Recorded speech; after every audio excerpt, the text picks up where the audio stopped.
Student, आज हमारा topic है इंडस वैली सिविलाइजेशन कास्ट्यूम, जो कि बीएससी फैशन थर्ड ईयर के स्टूडेंट के लिए है और यूनिट थर्ड है आप लोगों की। आपका सब्जेक्ट है world art appreciation BSc FT 304।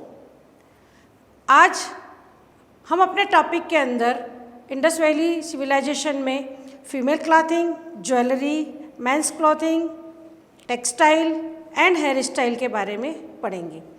लेकिन किसी भी सिविलाइजेशन को जानने के लिए सबसे पहले उसके कल्चर को जानना हमारे लिए बहुत ज़रूरी होता है।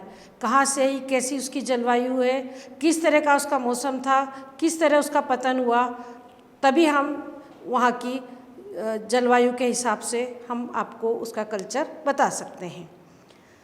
जैसा कि मैं आपको बता रही हूँ, इंडस वैली सिविलाइजेशन इसका शुरुआत जो माना गया है वो 3300 से लेकर 1300 बीसी तक का माना गया है, जो कि अविभाज्य भारत के उत्तर और पश्चिमी भाग में विकसित हुई।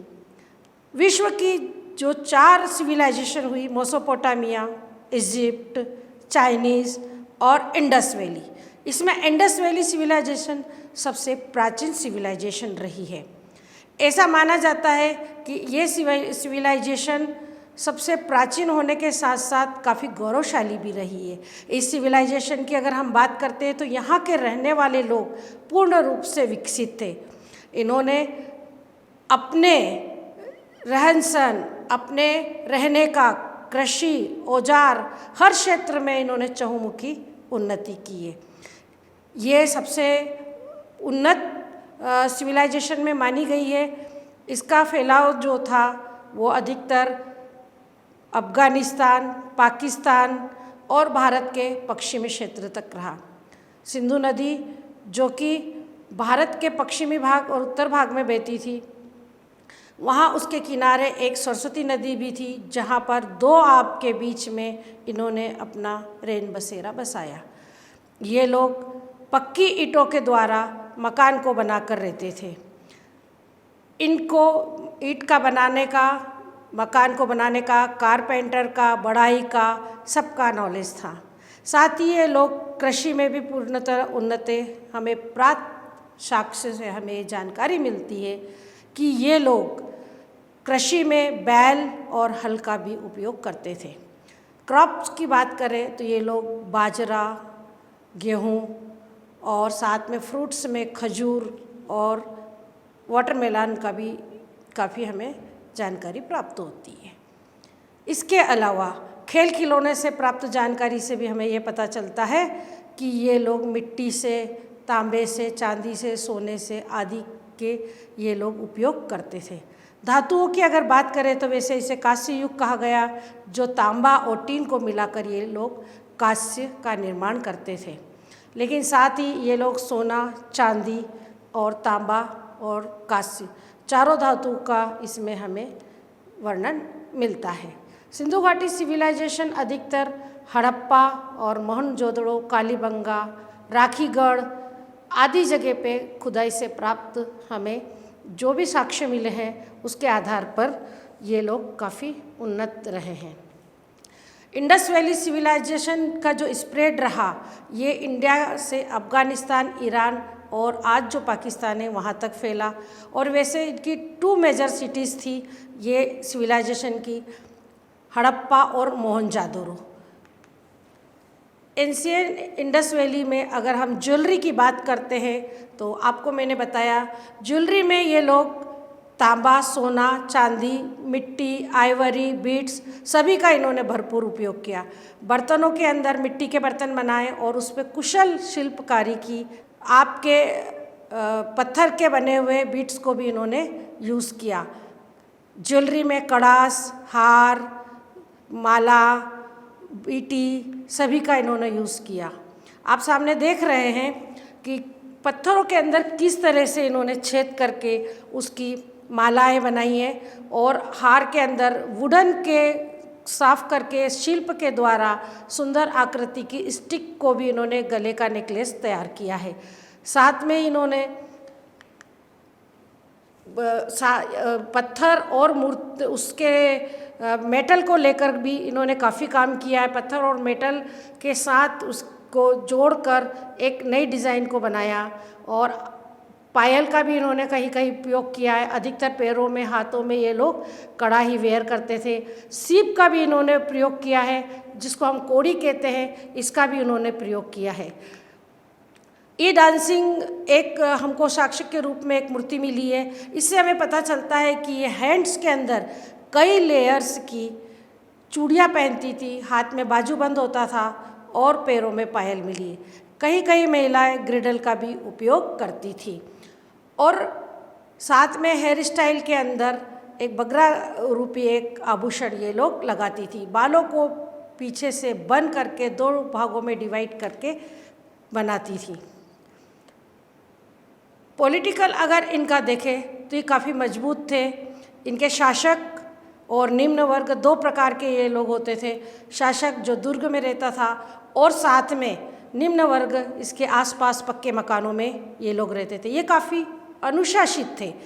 इनका अनुशासन इतना था कि नगर निर्माण की योजना को देखते हमें पता चलता है कि यहाँ पर स्वच्छता का भी काफ़ी ध्यान दिया गया। नगर निर्माण के अंदर इन्होंने गंदा पानी निकालने के लिए बाहर ड्रेनेज का भी इन्होंने उपयोग किया। ड्रेसेस की बात अगर आप देखें तो जिस तरह से ये वहाँ के राजा की जो मूर्ति हमें प्राप्त हुई है, उसके अंदर बहुत सुंदर सी एक शॉल है जिसको वो रैप्ड किए हुए हैं, उसके ऊपर कढ़ाई बनी हुई है। इंडस वैली सिविलाइजेशन की क्लॉथिंग की अगर बात करते हैं तो ये लोग क्लॉथिंग के मामले में भी सबसे पहले अग्रणी रहे हैं। विश्व में सबसे पहले अगर कॉटन फाइबर का अगर शुरुआत किया है तो वो थे इंडस वैली सिविलाइजेशन के लोग। इन्होंने मेहरागढ़ नामक एक स्थान है जहाँ से इनको कॉटन प्राप्त हुआ था। कॉटन को सूत और कतली से काट कर ये फैब्रिक बनाते थे। साथ ही ये लोग उनका भी उपयोग करते थे, क्योंकि पशुपालन में भी ये काफ़ी चतुर माने गए। पशुपालन में इन्होंने उन्हीं पशुओं को उन्होंने पाला जो इनके उपयोग में थे। भेड़, बकरी, बैल, भैंस, इसका इन्होंने पालन किया। और साथ में कहीं कहीं हमें वृषभ की भी मूर्ति मिली है, जिससे हमें पता चलता है कि ये लोग बैलों को बहुत ज़्यादा पूजते थे। साथ ही यहाँ पर ऊन का भी इन्होंने उपयोग किया है, क्योंकि जब ये भेड़ पालते थे तो ऊन से भी इन्होंने फाइबर प्राप्त किया है। कई जगह कुछ फ्लेक्स के भी तंतु हमें मिले हैं। फ्लेक्स के फाइबर मिलने से ये पता चलता है कि यहाँ पर फ्लेक्स से भी इन्होंने अपने फैब्रिक को सजाया और संवारा। टाई एंड डाई की अगर हम बात करते हैं इस पीरियड के लोगों की, तो टाई एंड डाई में भी ये मशहूर थे। लेकिन इन्होंने maroon colour, red colour, turmeric से हल्दी कलर का भी इन्होंने निर्माण किया। साथ में कुछ हद तक इन्होंने नील कलर का भी यूज़ किया।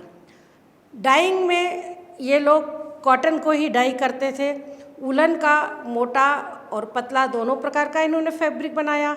और सुई और धागे से मिली प्राप्त साक्ष्य से हमें ये पता चलता है कि ये लोग क्लॉथिंग के मामले में काफ़ी निपुण रहे। राजा अपना जो ड्रेसअप होता था वो एक प्रकार का शॉल रहता था जिसको डालते थे, वो कढ़ाई और डेकोरेटिव होता था। अलग अलग प्रकार के नी लेंथ से फुल लेंथ तक के फैब्रिक भी इन्होंने पहने, लेकिन अधिकतर ये लोग ड्रेपिंग ही यूज़ करते थे। जो मिलिट्री कॉस्ट्यूम होता था इनका, जिससे ज़्यादा धनुष बाण तो नहीं मिले, लेकिन भाला और कुल्हाड़ी का उपयोग इन्होंने किया, जो तांबे और कांसे की बनी हुई होती थी। महिलाओं की अगर ड्रेस की बात करें तो इन्होंने घाघरा, चोली का भी उपयोग किया जो अनस्टिच होती थी, और साथ में एक फैब्रिक ऊपर से इस प्रकार से डालती थी जो पीछे की तरफ एक पंख नुमा पीछे फैला रहता था।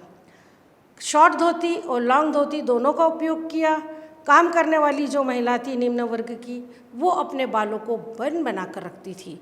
पैरों में छोटी पायलें और कड़ा का उपयोग करती थी, और गोल गले में मालाओं को पर्ल, मोती, बीट्स और साथ में कोड़ी, सीप, हाथी दांत का भी इन्होंने उपयोग किया।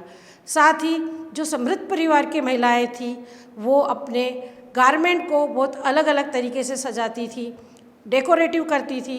बालों को सजाने के साथ 2 पार्ट में बनाकर सिर के ऊपर अपने बालों को बन के द्वारा फूलों से सजाती थी। कई जगह स्टिक्स का भी हमें इसमें उपयोग मिला। पुरुषों को अगर देखा जाए तो एक प्रकार का शॉल का उपयोग ज़्यादा किया गया, जिसमें कॉटन और वूल दोनों का भरपूर मात्रा में उपयोग किया।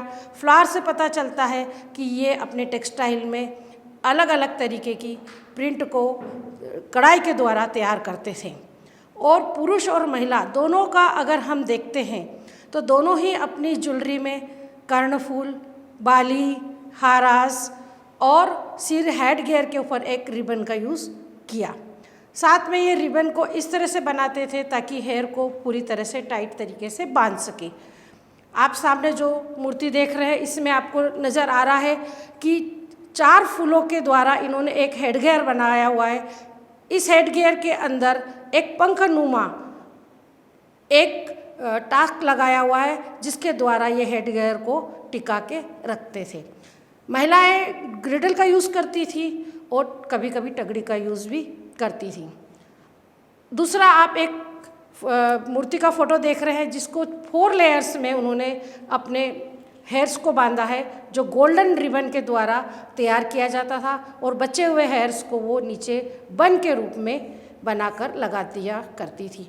मेंस जो होते थे छोटी दाढ़ी रखते थे और साथ में छोटी मूछें भी कहीं कहीं इनको देखने को मिली है। अपने अपर पार्ट को ये लोग अधिकतर गर्मी और बारिश के मौसम में ओपन रखते थे, लेकिन ठंड के दिनों में इन्होंने वुलन और फ्लैक्स का उपयोग किया। इस तरह से हम देखते हैं कि यहाँ का आर्ट और कल्चर कंप्लीट विकसित था। स्नानागार से हमें प्राप्त साक्ष्य भी मिले हैं जो काफ़ी डेवलप थे और इसके स्नानागार के पास ही इनको चेंज करने के लिए कमरे भी बने थे। मूर्तियों से भी ये पता चलता है कि यहाँ के लोग ज्वेलरी, फैब्रिक और शिल्पकार तीनों में निपुण रहे। यहाँ के नगर निर्माण योजना में अगर बात करें तो यहाँ की सड़कें एक दूसरे को समकोण पर काटती थी। ड्रेनेज सिस्टम बना हुआ था ताकि यहाँ पर गंदगी ना हो और साफ़ सफाई पसंद ये लोग रहे। Thank you.